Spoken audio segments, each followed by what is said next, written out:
In 2012, my two children were in school, and we decided in the end that we would take them out because they weren't very happy, and we looked into different possibilities and free schools, alternative schools in the area, but in the end the financial issue and the transport issue didn't work out, so we looked into the possibility of home educating. And my wife was participating in a forum at the time, Criarcon Corathon, and there were some active members of EVAE participating in that forum at the time. And through contact with them, we found out and we started investigating a little bit about the possibilities of home education. And then in August, September 2012, we went to EVAE gathering in Gandia, and we met people there, and it was like we felt wonderful. We felt that we connected with the people that were there. We'd already taken the decision at that stage to home educate, but it was like confirmation in a way that we were on the right path. And then we joined EVAE, and I became a member of the board in February, March 2009.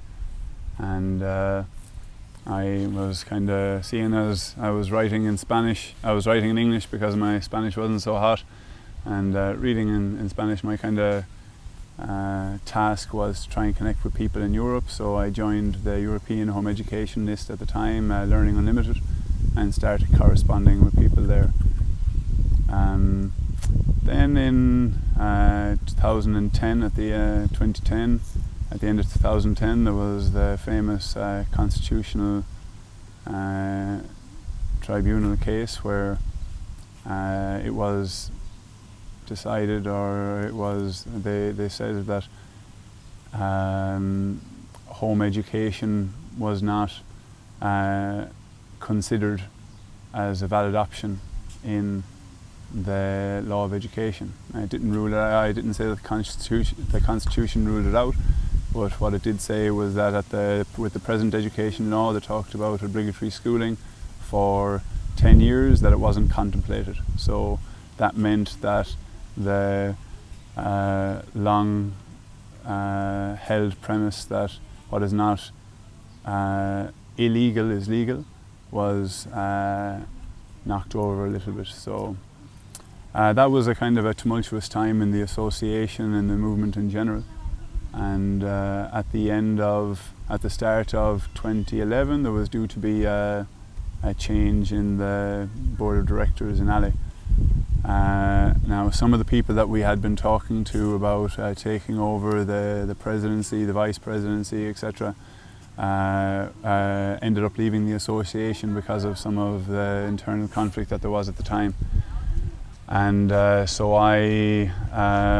we decided that it was necessary for there to be a certain change in the way things were done, and at the time perhaps there was a focus on the assembly and once a year, while during the year the board of directors were the ones that took the decision, and there was a certain perceived or real lack of transparency perhaps, or open communication. So I might have more anarchist leanings perhaps, or I would prefer a more horizontal way of approaching things, and I realised that the structure that is needed in Spain for an association, where you need to have a hierarchical situation with a president and a secretary and a treasurer to be able to have a legal basis, was something that was not maybe as smooth a fit for me as it might be otherwise. But at the same time, I felt that the work being done in EVAE was important, so we decided that we would kind of continue trying to find somebody to take over the presidency. And so we did find somebody, but in the end there was some more, there was another falling out, and then that person left. And seeing as I had been the one pressing for a new way of doing things, in the end I had to put my money where my mouth was, and I phoned a friend of mine Ana Perez Rodriguez, and then I asked her if she would like to be president or vice president to my vice president or president, and she agreed. So we ended up going for presenting ourselves for the assembly and we were voted in as president and vice president in the end that year. Anyway, ever since 2011, Ale has been working in a more horizontal way with decisions being made on the list, and there has been an effort for there to be open participation with the people in the association. Now, my children went back to school in 3 years ago, so in 2013, but I still share the idea that home education should be a legal option for parents in Spain, and I still think it's important to support the efforts in that regard. So I'm still somewhat active in the association. I'm also active in RAME, which is the network for mutual support for educational alternatives in Spain, and this is it's not an association, it's an informal network, so there isn't an assembly. It's more or less trying to bring people from different branches, from home education, from free schools, anarchist schools, democratic schools, and people who want to change the school system and bring them together in hope that there is synergies between these different people. And that's one of the reasons behind the creation of the summer educational alternatives gathering, to try and bring people together, because I think that activism is difficult, because you're talking about voluntary participation. People have children, people have jobs, and really if you want to actually do something, you need to dedicate hours to it. So it can be quite difficult to find the time to do that. Now, there's a quotation that I like, which is, without community there is no liberation, and by Audre Lorde.